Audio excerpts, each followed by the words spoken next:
দেখো বন্ধুরা, আমি রেডি হচ্ছি, এক জায়গায় যাব, মানে হচ্ছে আমার দিদির ছেলের অন্নপ্রাশন।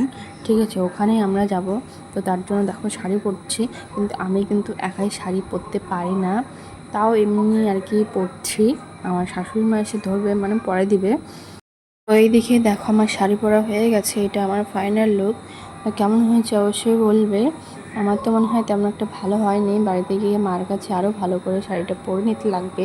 আর বাচ্চা নিয়ে এরকমভাবে শাড়ি পরা যায় না, ঠিক আছে। আর এইদিকে দেখো বাড়ির থেকে আমরা বেরিয়ে পড়েছি। আমার আমার কোলে আমার ছেলে আছে, আর আমার শাশুড়ি মায়ের গাড়িতে উঠলে মাথা ঘোরে, ঠিক আছে। তো তার জন্যে আমার কাছে বাবু আছে। আর এই দিকে দেখো সামনের দিকে আমার শাশুড়ি মা আর দেওর। তো আজকে আমাদের সাথে আমার দেওয়ারই যাচ্ছে, ও এখন বাড়িতে আছে, তার জন্য আমাদের সাথে যাচ্ছে। আজকে খুব রোদ উঠেছে আর গরম আজকে খুব পড়েছে।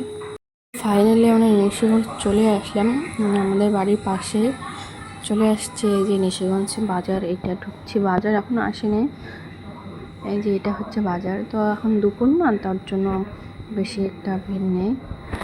যে এটা হচ্ছে নিশিগঞ্জের বাজার। নিশিগঞ্জে কে কে চেনো অবশ্যই কমেন্টে জানাবে। তো নিশিগঞ্জ থেকে আমাদের বাড়ির পাশেই। এদিকে যাচ্ছি মিষ্টি আনতে। তারপর দেখো আমাদের মিষ্টি নেওয়া কমপ্লিট, এখন যাচ্ছে আমাদের বাড়িতে। তো ওইদিকে বাবা মা রেডি হয়ে আছে আমাদের জন্য, আমাদের সাথে একসাথে যাবে, তার জন্য বাড়িতে যাবো ওইদিকে। আর এদিকে দেখো বাড়িতে এসে আমার ছেলেকে মা খাওয়াচ্ছে, আর বাবা মা এদিকে দেখো ভাই রেডি হয়ে আছে। বাড়ির থেকে আমরা বেরিয়ে পড়েছি, সবাই যাচ্ছে এখন। কিন্তু আমার বরটাকে নেই, বরটাকে আমার খুব মিস করছি। ও মিস করছে, কিন্তু কি করা যাবে, ফৌজিদের এরকমই। কোন অনুষ্ঠান থাকতে হবে আর কোন অনুষ্ঠান থাকতে হবে না, সেটা ওরা বলতে পারে না। তো এই যে আমরা যাচ্ছি, কি আর করা যাবে।